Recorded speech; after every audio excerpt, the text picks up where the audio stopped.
तो गाइस, क्या तुमने कभी सोचा है कि नारुतो ने अगर अपना फॉरबिडन जुत्सु दिखा दिया मादरा को तो फिर वो क्या करेगा? वेल, मुझे इसका आंसर कमेंट्स में जरूर बताना। खैर, आज मैं एक्सप्लेन करने जा रहा हूँ नारुतो शिपुडन के एपिसोड नंबर 290। वैसे अगला जो 6 वीडियो होने वाला है वो काफी डिफरेंट होगा क्योंकि ये एक अलग ही आर्क है। आई थिंक ये 5 कागे समिट के बाद का स्टोरी होगा। खैर, अगर आपने वीडियो को लाइक और चैनल को सब्सक्राइब नहीं किया तो तुरंत जाकर कर देना। तो चलिए शुरू करते हैं बिना किसी देरी के।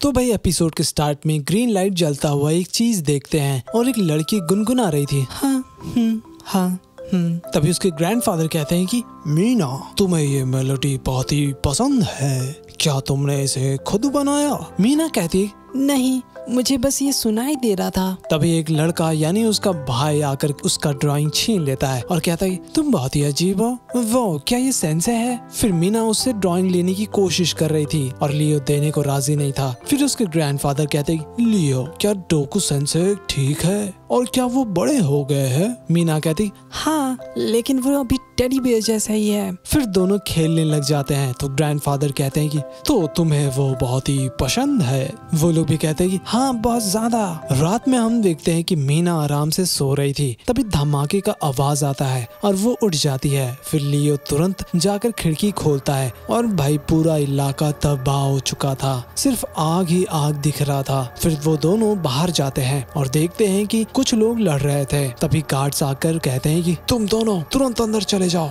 लियो तुरंत मीना को अंदर लेकर चला जाता है। वहीं उनके ग्रैंडफादर शिनोबी से लड़ रहे थे, लेकिन एक सेकेंड, वो लोग दोबारा रीएनिमेट हो जाते हैं। ऊपर दाईदारा अपना स्पाइडर निकालता है और सीधा नीचे फेंक देता है, जिसकी वजह से वहाँ पर बहुत ही बड़ा धमाका भी होता है। उधर लियो और मीना को आवाज सुनाई देता है तो वो लोग जाकर देखते हैं कि भाई घर भी जलने लग गया था। तभी अंदर टेबल कुर्सी नीचे गिर जाता है और मीना ये देखकर रोने लग जाती है और उसे देखकर लियो भी रोने लग जाता है और दोनों बचाओ बचाओ चिल्ला रहे थे। तभी दोकू सेंसे को आवाज सुनाई देता है तो वो भी आवाज लगाने लग जाते हैं उन दोनों का। फिर दोनों लियो और मीना खिड़की से बाहर देखते हैं कि दोकू सेंसे आ गए थे। हालांकि दोकू कहते हैं कि लियो, मीना, जंप करो, मैं तुम दोनों को पकड़ लूंगा। लेकिन मीना बहुत ही ज्यादा डरी हुई थी और दोकू घबरा गए थे और कहते हैं कि मीना, प्लीज मेरी बात सुनो, क्या तुम मुझसे नफरत करती हो? नहीं ना, तुम मुझ पर भरोसा करती हो ना? अब चलो बहादुर बनो। फिर मीना बिल्कुल ऐसा ही करती है और वो जंप करती है। दोकू सेंसे उसे तुरंत पकड़ भी लेते हैं, बेचारी बच गई थी। फिर लियो और मीना को लेकर दोकू तुरंत वहाँ से निकल जाते हैं। थोड़ी देर बाद हम देखते हैं कि वो लोग अब सुरक्षित थे। उसके बाद दोकू विलेज की तरफ जा रहे थे मदद करने के लिए, लेकिन मीना बोलती, प्लीज हमें अकेला मत छोड़ो। ये देखकर दोकू भी दुविधा में थे और कहते हैं कि विलेज में और भी लोगों को मदद चाहिए, क्या होगा अगर वो लोग अभी ठीक हो? फिर मीना उनको छोड़ देती है और दोकू वहाँ से जाने लग जाते हैं। लेकिन तभी वो तुरंत उनके पास जाकर कहते हैं कि सुनो, अगर मैं वापस नहीं आया तो हाचो विलेज के तरफ चले जाना और जाकर मदद मांगना।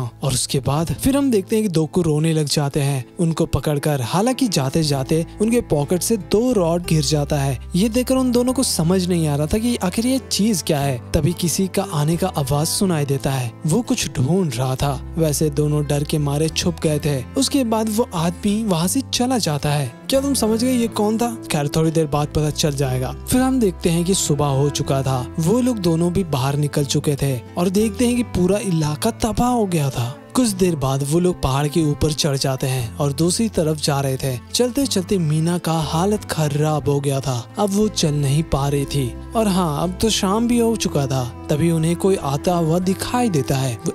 वो तो दोकू सेंसे थे। उसे देखकर दोनों दौड़े चले जाते हैं उनके पास। तभी दोकू नीचे जमीन पर गिर जाते हैं, लेकिन मीना तुरंत आकर उनसे गले लग जाती है और उसके साथ 3 लोग और भी थे। फिर हम देखते हैं नारुतो को। वो कहता है, ऑल राइट, अब मजा आएगा, बहुत समय से कोई मिशन पर नहीं गया। साकुरा उसे शांत रहने को बोलती है। यह हमेशा नारुतो को ऑर्डर क्यों देती रहती है? खैर, लेडी सुनाडे कहती है कि ये कोई अच्छा सिचुएशन नहीं है, उस विलेज में सभी लोग मारे गए हैं ये सुनकर नारुतो भी चौंक जाता है। फिर सुनारे कहती है कि पुराने समय से वो साइट को रिजर्व रखा गया था ताकि बाकी बाहर की दुनिया उनसे कांटेक्ट ना कर सके। मैं ज्यादा टीम को तो तुम्हारे साथ नहीं भेज सकती, हमारे विलेज में ऑलरेडी बहुत ही प्रॉब्लम चल रहा है। फिर हम देखते हैं कि इबीकी इन्वेस्टिगेट कर रहे थे ग्रेव रॉबर के बारे में। फिर सुनारे कहती है कि और फॉरेस्ट में वो अकात्सुकी भी गायब हो चुका है, जाकर उन एनिमीज को ढूंढो और पता लगाओ मैटर क्या है। उसके बाद यामाटो कहते हैं कि यहाँ तो पूरा इलाका गायब हो चुका है, आखिर ये कौन कर सकता है। तभी साई को एक पेपर दिखाई देता है जिस पर दोको का ड्राइंग बना हुआ था। उधर साकुरा कहती है कि वाह ये फॉरेस्ट तो कमाल का है। उधर साई कहता है कि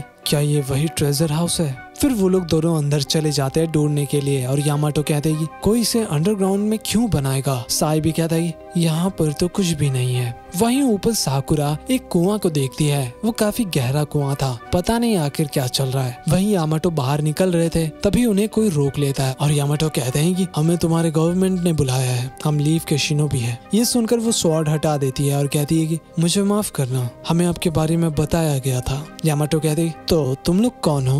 वो कहती है कि हम हांचो विलेज के सिक्योरिटी यूनिट से है, प्लीज हमारे साथ चलो, आपको किसी से मिलाती हूँ। वहीं वो बूढ़े चाचा उनका नाम था दिसो नासु, भाई ये अजीब ही नाम है। और वो कहते हैं कि शीशुरी ये लोग कौन है।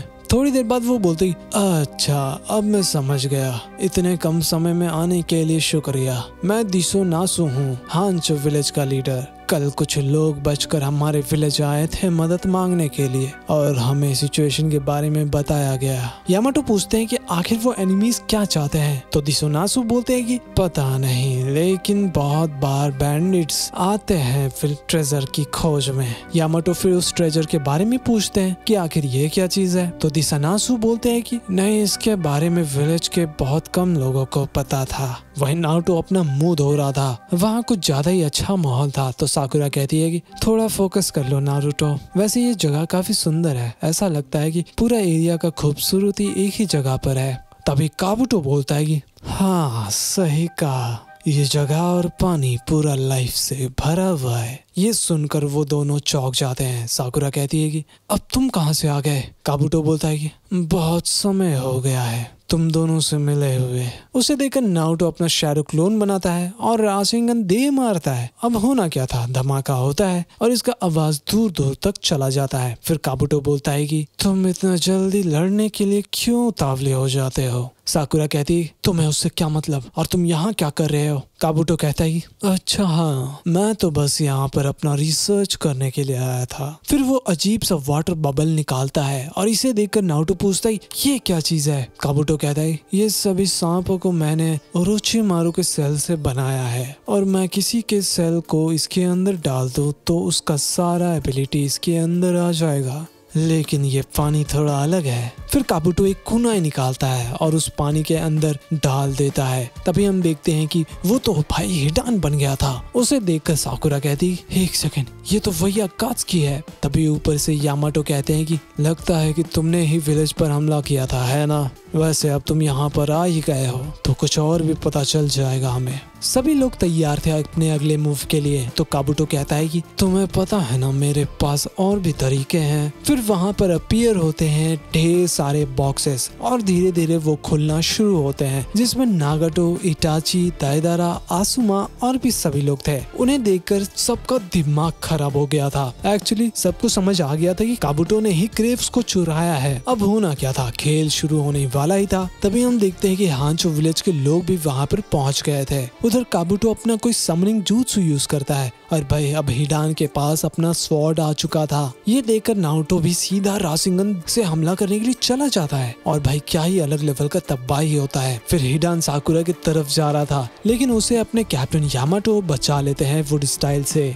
उधर नारुतो को कोई अजीब सा चीज पानी के अंदर ले जा रहा था। ऊपर काबुटो अपना कुछ रीएनिमेटेड शिनोबिस को बाहर निकालता है बाकी लोगों से लड़ने के लिए, लेकिन कुछ मेन शिनोबी थे वो लोग रीएनिमेट नहीं होते हैं। काबुटो को समझ आ गया गया था कि ये जुत्सु अभी तक इनकम्प्लीट है। तभी साई आ जाता है काबुटो से भिड़ने के लिए, लेकिन अचानक दाइदारा उसके बीच आ जाता है और काबुटो बच गया था। फिर हम देखते हैं कि पानी के अंदर से एक ड्रैगन बाहर आता है। एक्चुअली वो तो अपने साई का ड्राइंग था। वहीं हम देखते हैं कि साकुरा एक मुक्का देती है और भाई वो बेचारा दूर जाकर गिरता है, लेकिन हम देखते हैं कि वो सभी लोग दोबारा रीएनिमेट हो जाते हैं। पानी के अंदर नारुतो का दिमाग ही खराब हो रहा था।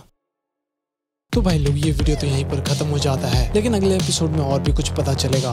किसी का तो मीटिंग होने वाला है। खैर, अगर आपने हमारे दूसरे चैनल यानी लूफी एक्सप्लेन को सब्सक्राइब नहीं किया तो तुरंत जाकर कर देना। मिलते हैं अगले वीडियो में, तब तक के लिए बाय बाय।